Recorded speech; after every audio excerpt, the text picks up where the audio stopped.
ba mag-avail ng brand new car?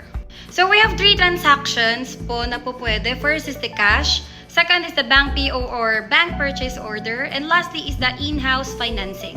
So ang pinakamadali sa lahat ng to is syempre yung cash, and we only require at least 1 to 2 valid government IDs, and you can pay via straight cash, manager's check, or online bank transfer.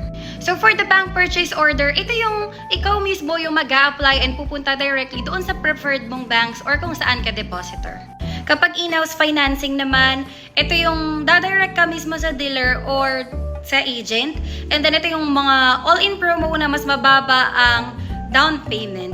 And wala ka nang intindihan sa shuttle mortgage mo, insurance, and all that stuff. So ayun, so for more inquiries regarding our latest promos, feel free to send me a message, text, call, or vibe me po. Ingat po!